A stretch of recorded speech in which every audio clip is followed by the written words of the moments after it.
A novela dos impostos em Florianópolis continua. Mesmo aprovado na Câmara de Vereadores da capital, o reajuste do IPTU e ITBI está suspenso. Qual vai ser a estratégia da Prefeitura perante este cenário? Aliás, a Prefeitura que foi convidada para o nosso debate e não encaminhou nenhum representante. Mas estamos aqui, claro, sempre com as portas abertas para ouvirmos os representantes do Poder Executivo Municipal, claro, para esclarecer o contribuinte que está em casa. Entidades contestaram a legalidade da lei e o tamanho do aumento. E esse é o nosso assunto hoje no Conversas Cruzadas desta noite.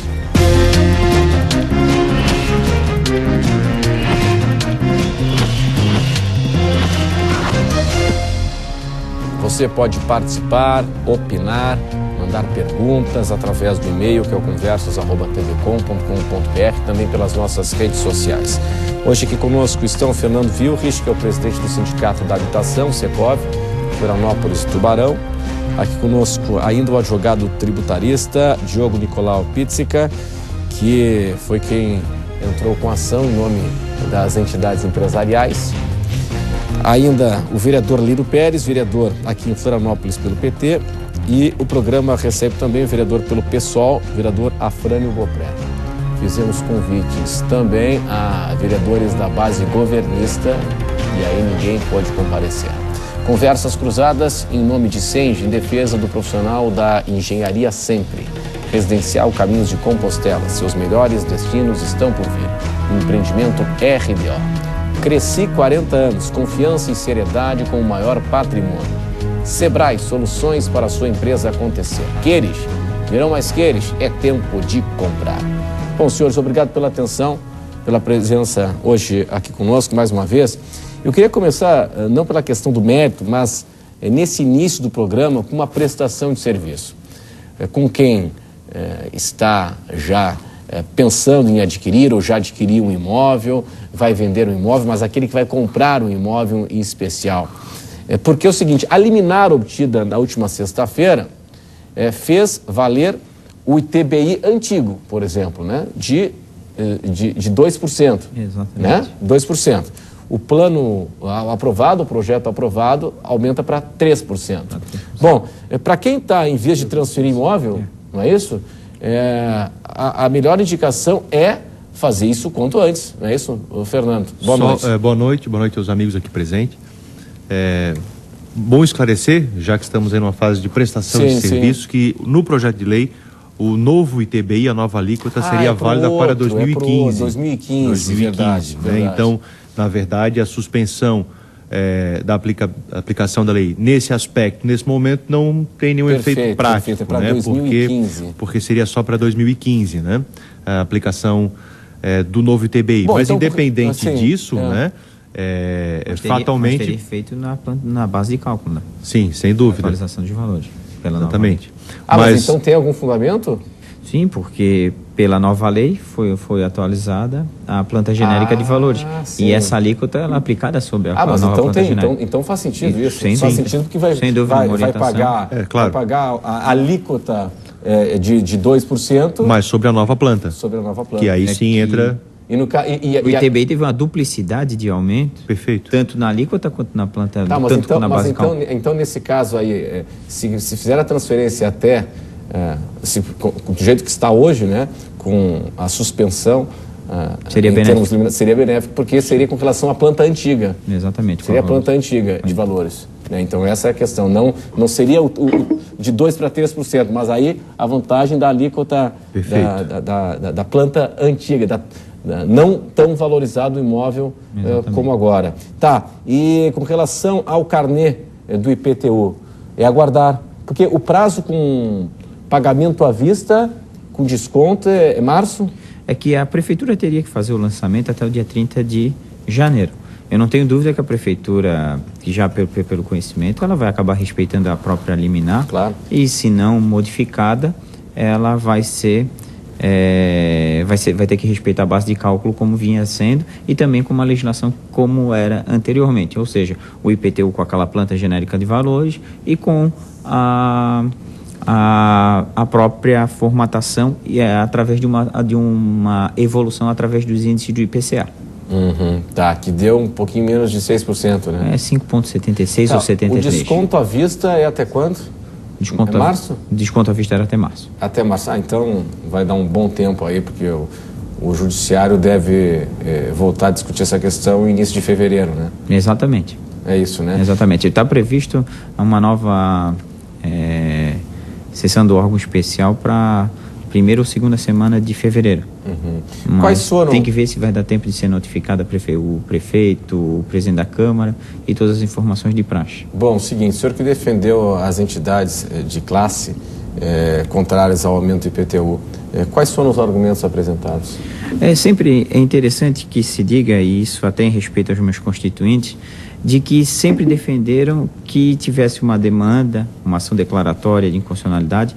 Muitos entendem que não seria uma demanda por causa de questões técnicas do aspecto da lei e da prática forense, mas sempre pediram que fosse eminentemente técnica, sem nenhuma discussão política, sem nenhuma discussão que tivesse influência no aspecto de toda a sociedade, da política em geral, mas para que tivesse o objetivo de que se atacasse não a despeito de não entrar na política, mas também de se discutir o trâmite do processo legislativo, que desrespeitou, ao nosso sentir, uma comissão de revisão da própria planta genérica, audiências públicas e outros dispositivos que tratam do procedimento, do rito procedimental no processo legislativo.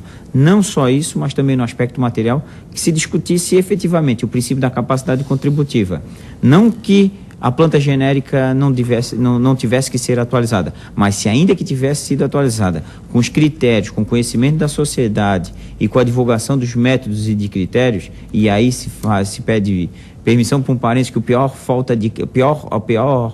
defeito de critério é não ter critério e não se conhece os critérios efetivamente. Hoje mesmo no blog do Moacir Pereira, eu tive oportunidade de verificar que de uma senhora, a dona Vanessa, ela discutia que ela comprou um imóvel, traçava que comprou um imóvel em 2008 por 350 mil reais, agora foi avaliado por 2.900.000, isso ela explica que daria 800%, isso no blog agora do Moacir Pereira, e que o seu vizinho, num imóvel maior, vendeu por 900 mil reais.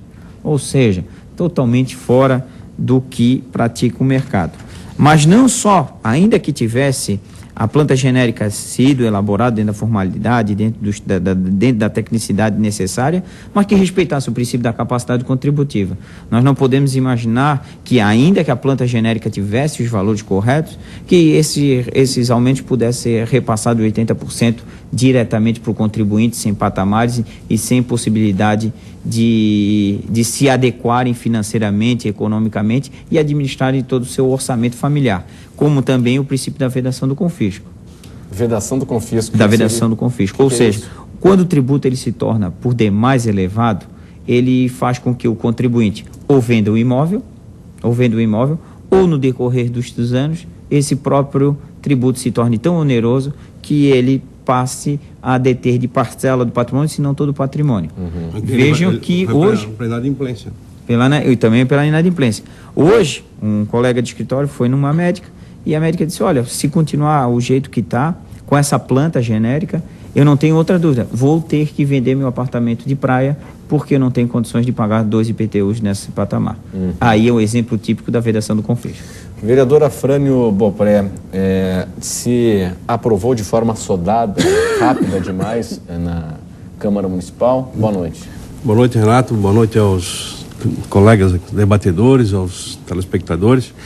A tramitação na Câmara de Vereadores, ela foi muito ruim. A Câmara, eu entendo que o prefeito quisesse aumentar a receita da prefeitura. É uma prerrogativa dele fazer a revisão da planta de valores. Eu entendo que ele queria aproveitar o primeiro ano de governo para encher o caixa.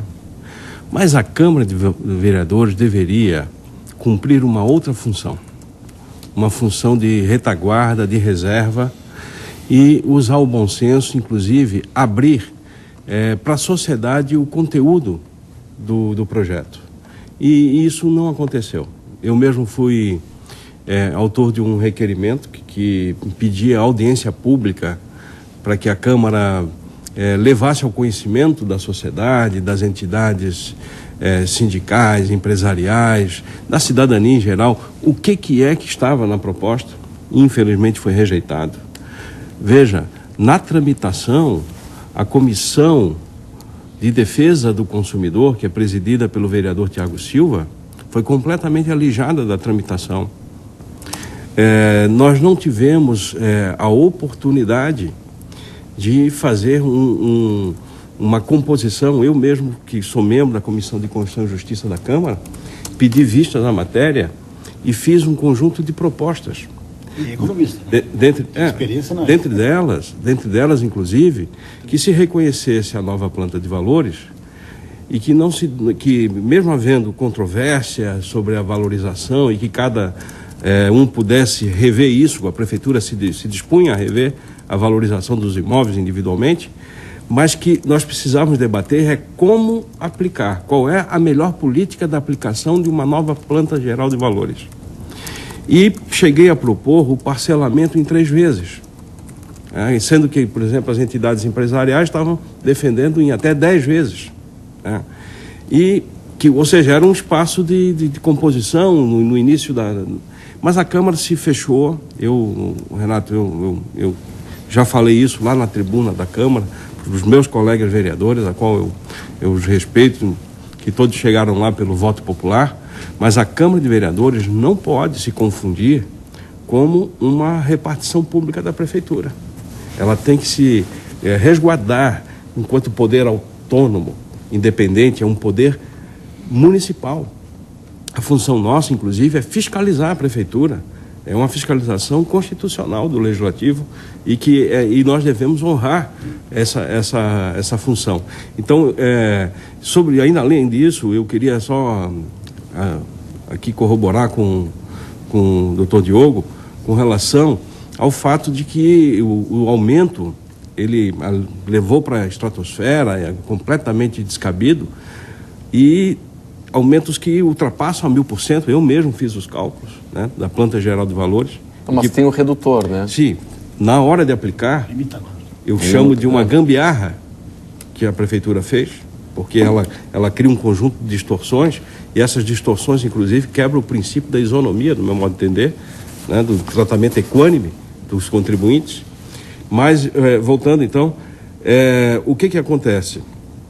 Não houve aumento de renda correspondente. Pois é. Né? E veja o seguinte, se eu tenho uma moradia, um terreno, que fica na costeira do Pirajubaé, chega lá um grande empreendimento, um supermercado, e se instala ao lado da minha casa.